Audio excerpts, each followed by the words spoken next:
আল্লাহ যদি আপনাকে তৌফিক দেয় জায়গা কিনার, আল্লাহর ওয়াস্তে কাউকে বললেন না, নিজের ভিতরে রাখেন। আল্লাহ যদি আপনাকে বাড়ি বানানোর তৌফিক দেয়, খুশি মনে কাউকে বলতে যায়েন না, নিজের ভিতরে রাখেন। কোন একটা চাকরিতে ইন্টারভিউ দিয়েছেন, হুট করে খুশি মনে বলতে যায়েন না, নিজের ভিতরে রাখার চেষ্টা করেন। গাড়ি কিনছেন, যা কিনছেন নিজের ভিতরে রাখেন। হয়তো আপনি যে চিন্তায় অন্যকে নিজের সুখটা শেয়ার করছেন, এটা অনেক সময় হয়তো হিতে বিপরীত হয়। কারণ কি, আমরা বেশিরভাগ মানুষ ভালোবাসতে না জানলেও হিংসাটা ঠিক ভালো করেই করতে জানি। আমরা বেশিরভাগ মানুষ কারো উপকার করে সামনে এগিয়ে দিতে না পারলেও কিভাবে টেনে নামাতে হয় সে ধরনের হাজারটা প্ল্যানিং নিজে না পারলেও 10 জনকে মিলে করতে জানি।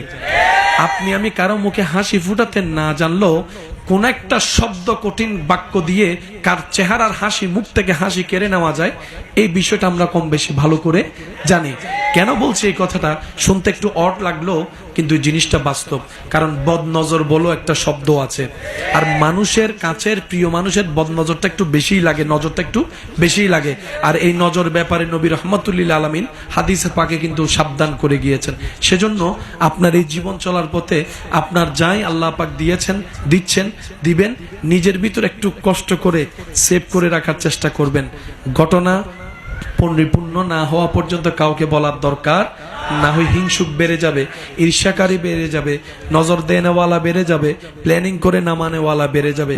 কাজটা পরিপূর্ণ হওয়ার পরে আগে রবের দরবারে 2 রাকাত শুকরিয়ার আদায় নামাজ করবেন, যে ইয়া রব, আমি যোগ্য ছিলাম না, আমি ছিলাম মাটির, তুমি আজকে আমাকে 4 তলার উপর তুলে দিয়েছো, সুবহানাল্লাহ। আল্লাহ, আমি ছিলাম পায়ে হাঁটার মানুষ, আজকে তুমি আমাকে একটা গাড়ির ব্যবস্থা করে দিয়েছো। আমি যোগ্য নই, সব তোমার দয়া। আগে শুকরিয়ার আদায়টা করেন, তারপরে অন্যদের কারোর সাথে শেয়ার করার থাকলে সেটা করবেন। আর আপনার প্রিয় কাছের মানুষের মধ্যে মা বাবা যদি বেঁচে থাকে, সেই জিনিসটা আগে মা বাবার হাতে দিয়েন, একটু যেন দোয়াটা হয়। কারণ সন্তানের কল্যাণে মা বাবাই সবচেয়ে বেশি খুশি হবে। সুবহানাল্লাহ। কষ্ট নিয়েন না আমার কথায়। কেউ কারো ঘরে বেড়াতে গেলে যতগুলো রুম থাকে, মানুষ যারা যায় মেহমান, ওরা কোন রুমে বসে বলে না? আমরাও যদি এখন কোথাও যদি বেড়াতে যাই কারো বাসায়, কোন রুমে? ভিতরে কয়টা রুম আছে আমাদের জানা সম্ভব? ওই রুমের বিছানার চাদর কি কি কালার জানা সম্ভব? কিন্তু আমাদের অধঃপতন এমন নিম্ন পর্যায়ে চলে গিয়েছে, এই বিভিন্ন ভিডিও টিডিওর নামে মানুষ বেডরুমের স্ট্রাকচার পর্যন্ত ভিডিও করে ফেসবুকে দিয়ে দিচ্ছে। নিজের ঘরের ভিতরের রুমের বেডের বেডশিটটা কি, যেটা তার বউ জানার কথা, তার স্বামী জানার কথা, হয়তো তার ফ্যামিলি মেম্বার জানার কথা, এখন পুরা বাংলাদেশ জানে। এটাকে যদি আমরা উন্নয়ন মনে করি, তাহলে আমি ক্ষমা চাচ্ছি। এরকম উন্নয়নের দরকার নাই, এরকম উন্নয়নের দরকার নাই। শ্রদ্ধা রেখে একটা কথা বলি, যেটা রেখে যাচ্ছি সেটা থেকে যাবে। আজকে থেকে 30 বছর, 15 বছর, 20 বছর আগে যখন থেকে এগুলা শুরু হয়েছে, ওই ভিডিওগুলো কম বেশি আছে না নাই? আপনি যখন বাবা হবেন, আপনি যখন মা হবেন, আপনি যখন দাদা হবেন, দাদি হবেন, নানা হবেন, নানি হবেন, আপনার নাতি নাতনি যদি আপনাদের সেই ভিডিওগুলা দেখে আপনার সামনে, সেটা দেখা যদি আপনার জন্য ইজ্জতের মনে হয়, করেন। আমি কি বুঝাতে পারছি কথা?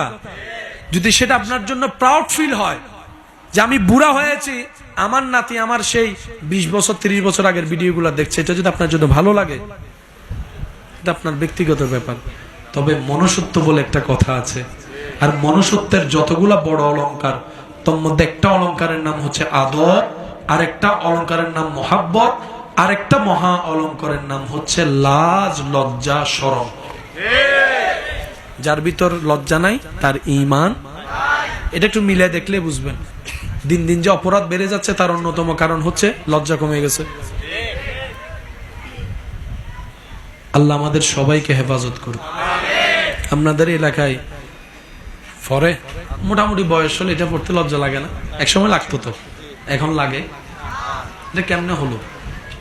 শুধু আমার যুবক ভাইদেরকে বলি, আজকে যা ঘটছে সেটা 30 বছর আগে ওরা প্ল্যানিং করে ফেলছে। একটু বুঝবেন, আজকে যা ঘটবে এটা 30 বছর আগে থেকে প্ল্যানিং করছে যে ওরা মুসলমানকে 2025 সালে কোন রূপে দেখতে চায়। এখন আপনাকে যদি একটা বাটি পেন দেয়, আপনি 20 বছর আগে পড়তেন, তা আপনাকে এই পড়ানোর জন্য লজ্জা ভাঙতে হবে। তখন তারা কি করলো, এই এমনে ফ্যান থেকে জিন্স ফ্যান আনছে। জিন্স ফ্যানের মধ্যে আগে কখনো দাগ ছিল, তারপর আসছে দাগের জগতে হালকা দাগ, দেখে যে এটা সেল হয় কিনা। যখন যুবকরা ব্রাশ খায় কিনা শুরু করছি, তারপরে হালকা করে একটু ফাটা দিছে, দেখা দিবে আরো বেশি সেল হই। সেজন্য আমার যুবক ভাইদেরকে বলি, যেটা এসে চলে যায় সেটা স্টাইল নয়, যেটা থেকে যায় সসম্মানে এটাই স্টাইল। সেজন্য সবচেয়ে বড় স্টাইল হচ্ছে ইসলামে। আরো জোরে বলেন, ইসলামে যে স্টাইল পোশাকের দিয়েছে, দাড়ির দিয়েছে, চুলের দিয়েছে, তখনও যেটা ছিল এখনো সেটা আছে, কিয়ামত পর্যন্ত সেটাই থাকবে। আল্লাহ তাআলা আমাদেরকে ইন্নাদ-দীনা ইনদাল্লাহিল ইসলামের সাথে হৃদয় জড়িয়ে রাখার তৌফিক দান করুন, অন্যকে ভালো রেখে নিজে ভালো থাকার তৌফিক দান করুন।